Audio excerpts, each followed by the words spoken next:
창세기 9장 3절에서 7절까지 보시겠습니다. 3절 모든 기어다니는 산의 것은 너희에게 식물로 있다. 초록 식물과 같이 내가 너희에게 이 모든 것을 주었다. 산에 사는 모든 동물을 식용으로 할 수 있는 권리가 있다는 것은 곧 모든 동물 중에 가장 우월한 존재임을 나타내는 것이란 생각입니다. 곧 먹이사슬에서 가장 높은 곳을 차지하고 있음을 말한다고 볼 수 있습니다. 누가요? 사람이. 하나님은 힘에 의해 먹이사슬이 아니라 지식과 지혜를 사용하는 사람이 가장 높은 곳에 있는 지혜로운 존재로 이 땅에 있게 한 것입니다. 자연 질서의 가장 상류층에 사람을 배치한 것입니다. 하나님의 사람들인 인간이 이 땅을 다스리는 존재가 되어 있다는 것을 알 수 있습니다. 곧 먹이사슬의 질서가 사람의 존재에 있는 것입니다. 이는 사람의 음식을 위함이 아니라 이 땅의 질서를 위함입니다. 그러므로 만약 사람이 먹이사슬 가장 높은 곳을 차지한 이유가 자연 질서를 위한 것이라면 이는 사람에게 공급되는 음식으로서가 아니라 이 땅의 질서를 유지하는 자로서의 역할을 하라는 것일 수 있습니다.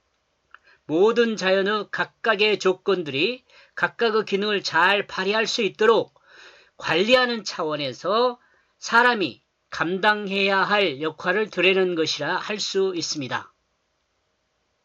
다스린다는 것이 그러니까 섬기는 개념으로 좀 우리가 이해를 했으면 좋겠어요. 이 내용은 일반적인 것입니다. 그런데 좀 특이한 것이 있습니다. 본문에서 말하는 동물이 기어다니는 파충류를 의미하는 단어이기도 합니다.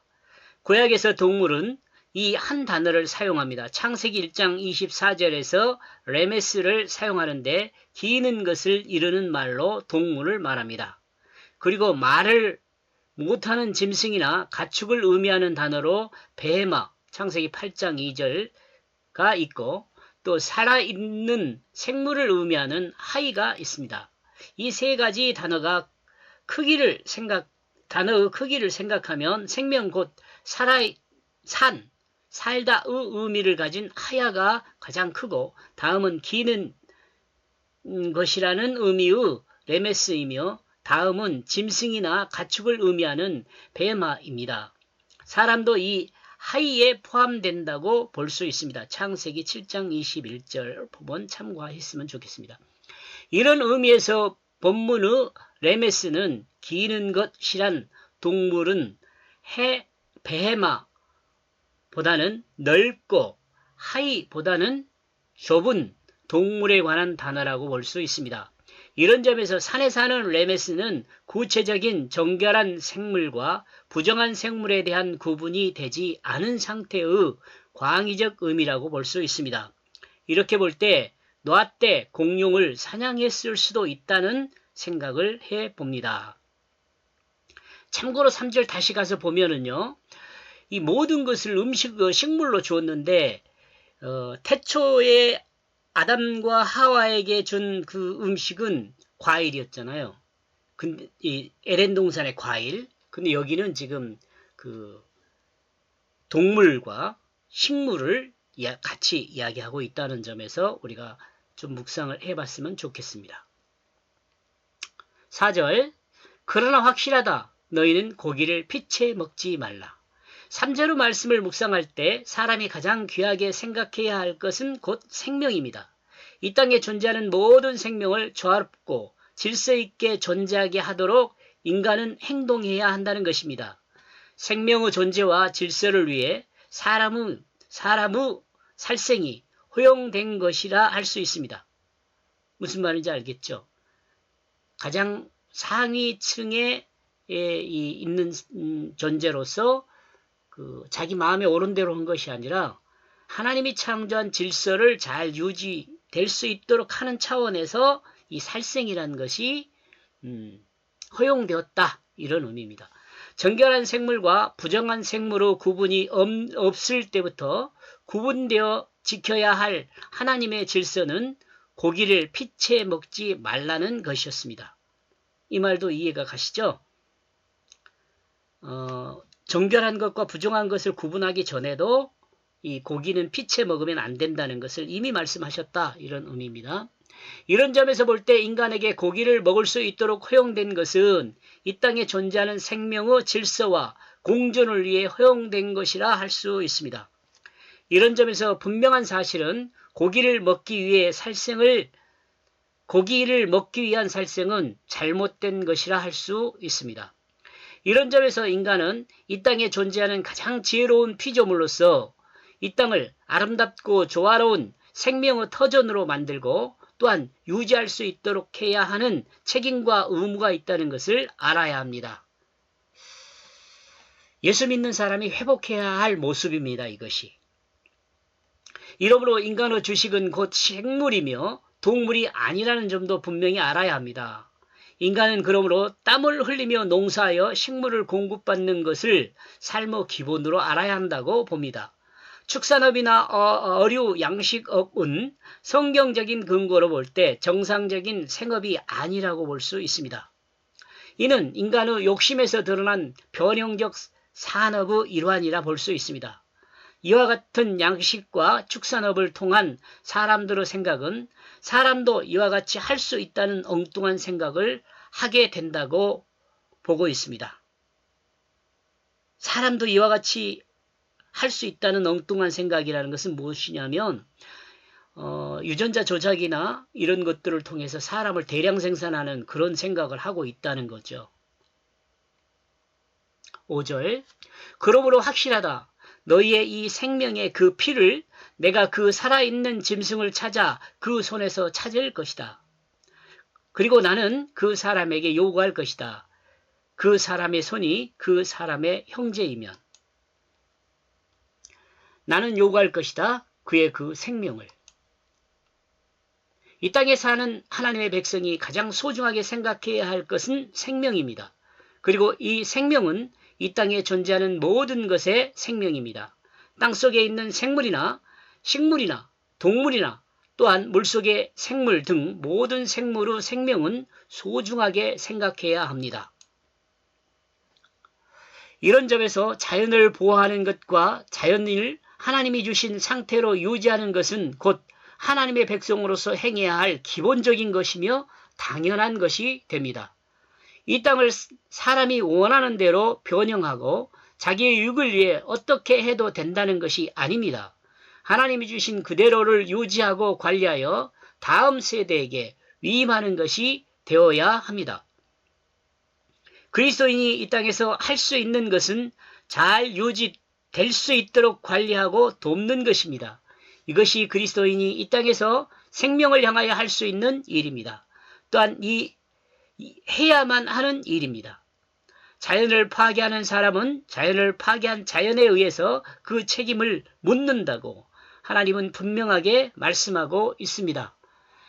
사람 중심의 문명으로 발전한 이 시대에 자연재해가 많은 이유는 무분별한 인간이 자기 마음에 오른 대로 자연을 사용하는 데서 오는 것이 아닐까 하는 생각이 듭니다. 그리고 이 말씀은 하나님이 새롭게 약속한 그 말씀에 대한 보증입니다. 창세기 8장 21절에서 22절에 나오는 그 내용이죠.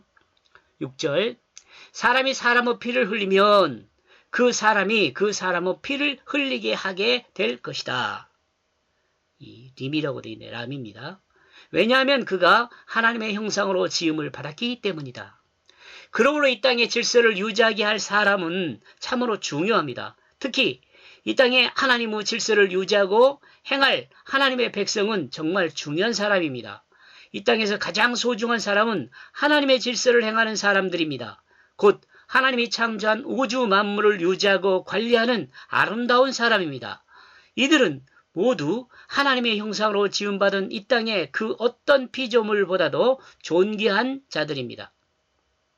하나님의 형상을 닮은 그리스도인들은 그 하나님의 창조물을 소유하는 것이 아니라 관리하는 좋은 결과를 내도록 섬기는 일을 하는 것입니다.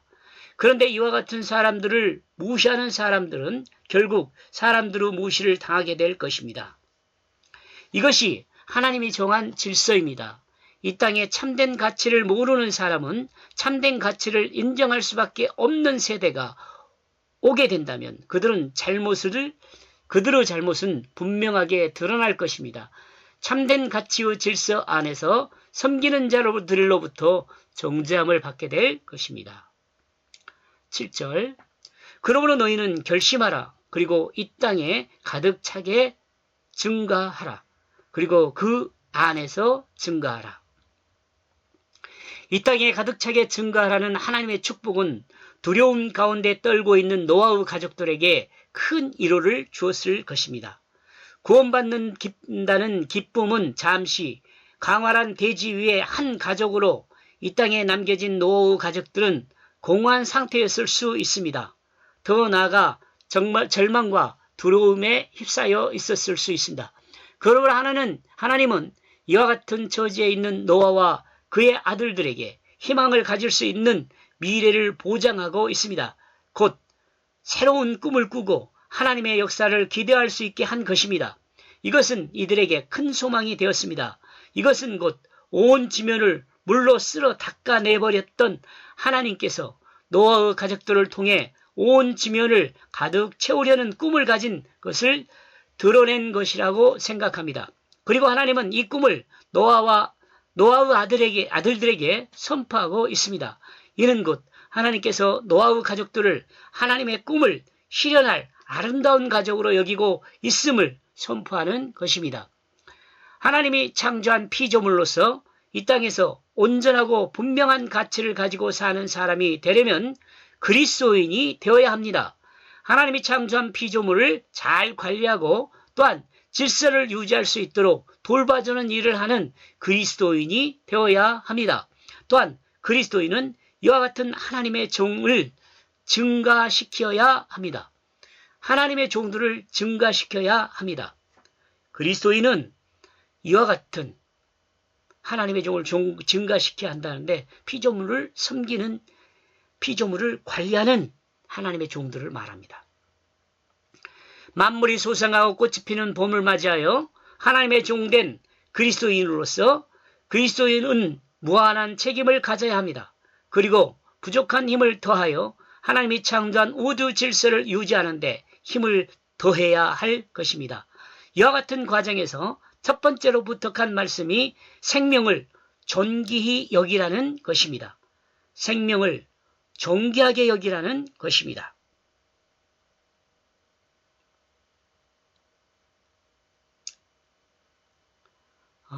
창세기